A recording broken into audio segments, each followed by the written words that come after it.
Allez, on est parti pour mon avis sur la Transalp 750.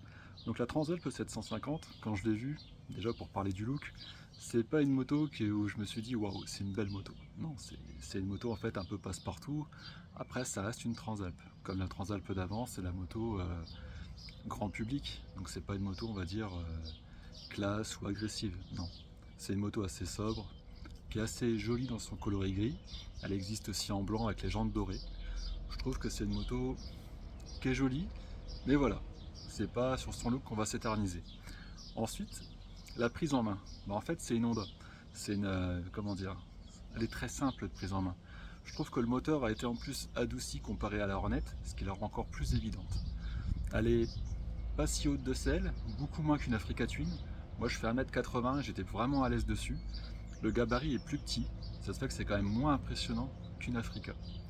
Ensuite, pour parler vraiment du moteur, j'ai trouvé qu'il était plutôt assagi comparé à la Hornet et je trouve que son pic de puissance est un peu plus haut. Il y a un petit peu moins de sensation sur la Transalp. Mais c'est peut-être dû aussi qu'au fait que c'est un trail, c'est pas spécialement ce qu'on lui demande. On lui demande plutôt d'être efficace dans les chemins et c'est là qu'elle prend tout son sens justement. Dans les chemins, cette moto, elle est vraiment agréable. Autant une Africa Twin, c'est le seul point de comparaison que j'ai, une Africa Twin peut être impressionnante par rapport à son gabarit, à son poids, autant la Transalp, elle met en confiance. Vous avez vraiment envie de rouler dans les chemins avec la Transalp. C'est simple, sur un essai de 2 heures, j'ai fait 10 km de route et le reste, que du chemin. Et pourtant, j'ai aucune expérience dans les chemins en moto. Mais je me suis vraiment amusé. J'avais mis le mode gravel, donc c'est le mode off-road, on va dire, de la Transalp. Et honnêtement, c'est un mode qui est tellement rassurant, peut-être même trop, parce que l'anti-patinage gère vraiment votre accélération, et je trouve que pour un débutant comme moi, c'était vraiment bien. Mais limite à la fin, j'aurais préféré descendre un peu le traction control pour faire un peu de dérive ou jouer un peu avec la moto. C'est pour vous montrer à quel point cette moto est rassurante, et si vous êtes débutant dans les chemins pour des chemins roulants, eh bien la Transalp est vraiment géniale. Après, j'aurais peut-être voulu à la fin jouer un peu plus et avoir un petit peu plus d'agressivité, mais c'était franchement une super expérience d'essayer la Transalp. Ensuite, ce qu'on pourrait dire en défaut, en défaut on pourrait peut-être dire son look, qui est peut-être un peu trop sage.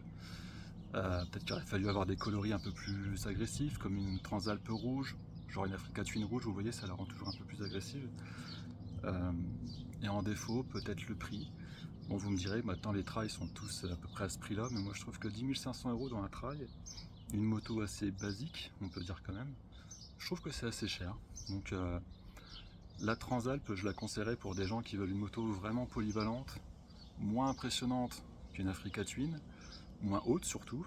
Et je pense qu'il y a une option, celle avec qui est rabaissée. Et juste comme ça aussi, le shifter est très bon. Voilà, c'est le même shifter que la Hornet. Honnêtement, il est très doux, il passe très bien, même dans les chemins, ça se passe nickel. Donc pour conclure, je conseillerais la Transalp, vraiment pour les gens qui veulent débuter euh, sur des chemins roulants. Avoir une moto très polyvalente, qui consomme peu, et une moto fiable. Voilà.